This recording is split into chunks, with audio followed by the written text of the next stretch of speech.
Inform human, आप तक सच पहुंचे, यही हमारी कोशिश है।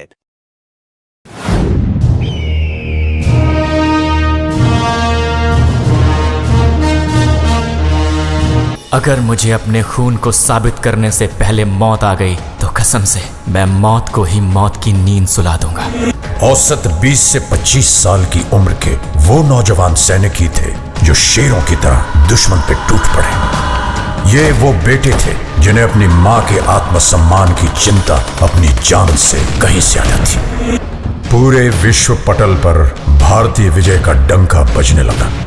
आज हमारा भारत विश्व में एक नई शक्ति बन के उभर रहा है। कारगिल की ये विजय उस नए भारत की नींव का पत्थर है, क्योंकि इस युद्ध में बही खून की हर एक बूंद ने हमारे आज को सींचा है। वही खून प्रेरणा देता है, बढ़ो आगे, मत रुको, पूरी शक्ति सहित निर्भयता से हर असंभव पहाड़ इसी तरह जीत लो। सीने में जो भारत भूमि के प्रति प्रेम है वो पूर्ण प्रज्वलित हो। जब संपूर्ण विश्व के शीर्ष शिखर पर भारत का ध्वज फहराएगा, तब मेरे देशवासियों हर दिन विजय दिवस कहलाएगा। आप सभी दर्शकों का बहुत स्वागत है। आज कारगिल विजय दिवस है और हमारे साथ हमारे स्टूडियो में बतौर अतिथि पधारे हैं कैप्टन रामभाऊ पटेल। आपका बहुत स्वागत है। Thank you sir. आज हम उसी विषय पे आपसे चर्चा करेंगे। आप उस युद्ध के महत्वपूर्ण हिस्सा रहे थे। मैं कारगिल विजय ऑपरेशन के अंदर जो लड़ने के लिए तैयार था, उसी समय मेरी रेजिमेंट 97-99 तक कारगिल ऑपरेशन में रही। मैं वहाँ पर, मेरी भूमिका में इंजीनियर डिपार्टमेंट में हूँ। मेरी भूमिका वहाँ पर माइन फील्ड क्लियर करना, मतलब बारूदी सुरंगों को निकालना और बारूदी सुरंगों को लगाना, ये हमारा मेन रोल था। उसके बाद दुश्मन के फायरिंग से बचना और दुश्मन को मारना और उन पे अटैक करना हमारा एम रहता है कि एक गोली एक दुश्मन हमारा हमेशा टारगेट रहता है। ये हमारा एम हमेशा आर्मी का बना रहता है। जब द्रास सेक्टर में हम वहाँ पर पहुँचे, ऑपरेशन चालू था, रातम रात हमको वहाँ डिप्लॉय होना पड़ा और हमारे को सेक्शन और कंपनियों में बांटा गया। मैं as a captain Rambhau Patel होने के साथ मेरा सेक्शन डिप्लॉयमेंट हुआ और हमने इन्फेंट्रियों के साथ में हमारा रोल जो था वो हमने शुरू कर दिया।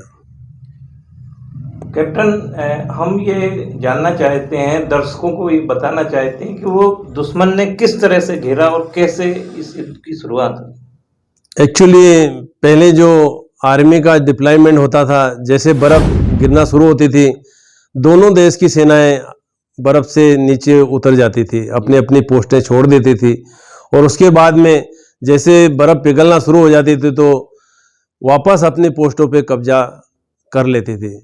इसके दौरान जब हमारी आर्मी नीचे आ गई और उन्होंने वो पोस्ट नहीं छोड़ी, उसके पहले उन्होंने अपना बंदोबस्त पूरा कर रखा था। जैसे कि सोना मार्ग से लेके कैप्टन मोड़ से गुमरी, गुमरी से ले और अपना कारगिल के बाद में फिर ले मार्ग जाता है, इसको उन्होंने तोड़ने के लिए ये कार्रवाई पाकिस्तान ने किया था और उसका भी हमने मुंह तोड़ जवाब दिया। वो पहले से आम्निशन, हथियार, राशन लेके ऑलरेडी द्रास और मास्को वैली और टाइगर हिल के बीच में वो पहले से डिप्लॉयमेंट तैयार थे। जब हमारा बर्फ़ पिघल गया और वापस हमारी सेना वहाँ पर गई तो उन्होंने वापस वहाँ से फायरिंग शुरू किया। तब हमको खबर लगी कि भाई एक्चुअली पाकिस्तान के फायरिंग आ रही है और पाकिस्तान की पोस्टें बनी हुई है और वहाँ पर कितनी संख्या में पाकिस्तान है ये हमको उनकी तादाद का पता नहीं चला। इसलिए फिर वापस हमको डिप्लॉय होना पड़ा और हमको फिर वापस सेना बुलानी पड़ी और उसके बाद में हमको अटैक करना पड़ा टाइगर हिल, मास्को वैली, द्रास और ये पूरा हमको वहाँ का सर्च ऑपरेशन करना पड़ा, ऑपरेशन विजय। कारगिल में हमारे सैनिक 527 शहीद हुए हैं। जो रेजिमेंट में भाग लिया उनको अपना ये, और पाकिस्तान के 453 सैनिक शहीद हुए थे। एक्चुअली उनकी कोई गिनती नहीं है, वो तो लाशों को उठाना पसंद ही नहीं करते थे, लाशें छोड़ के गए। जो भी वो लाशें हमने, भारत ने उनको सम्मान के साथ में उनको वापस लाशें देना पड़ी। ये कितने दिन युद्ध चला? ये कारगिल विजय दिवस एक्चुअली 60 दिन चला। ऐसे तो हमको 1 साल हो गया था, क्योंकि हम इंजीनियर में होने के नाते ऑपरेशन इंजीनियर सबसे पहले लड़ाई में पहले होता है, और लड़ाई की लास्ट में भी हमको वहाँ पर सर्च करना पड़ता है कि कोई बारूदी सुरंग तो नहीं है। एक्चुअली 60 दिन की लड़ाई थी। तो ये इसमें आपकी किस तरह की भूमिका रहती है? हमारे इंजीनियर डिपार्टमेंट में होने के नाते हमारा काम है दुश्मन का पैदल सेनाओं को रास्ता भी बना के देना है, उसके बाद माइन फील्ड अगर बारूदी सुरंग है तो उनको भी निकालना है, और बारूदी सुरंग लगाना है तो भी हमारा इंजीनियर का रोल होता है, और हमारे को फायरिंग करना और अपने आप को भी छुपाव करना और दुश्मन को मारना। ये 60 दिन का जो समय था वो कितना चुनौती भरा था?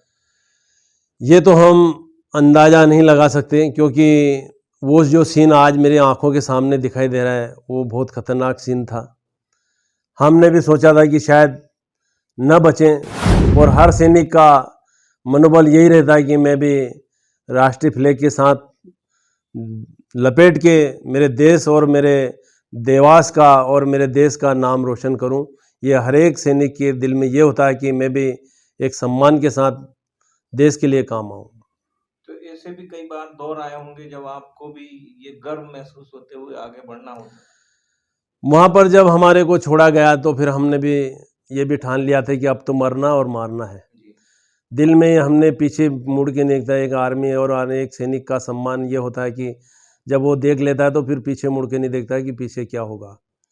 ये हमारा एम यही होता है कि दुश्मन का बदला लेना ही लेना है। फिर आपने वो दृश्य भी देखा है, उसके भी आप हिस्सा बने जब कारगिल पे ध्वज फहराया गया राष्ट्रीय तिरंगा।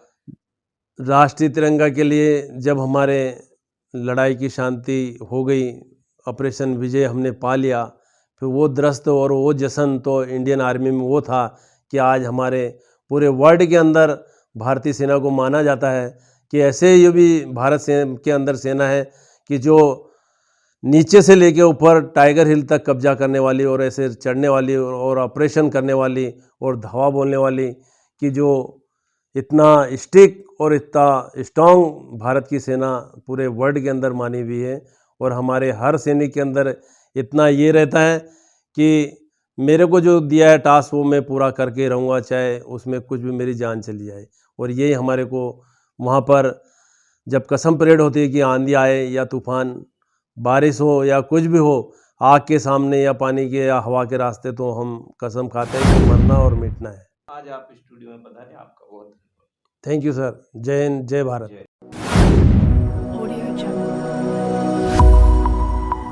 इन्फॉर्म ह्यूमन, आप तक सच पहुंचे यही हमारी कोशिश है।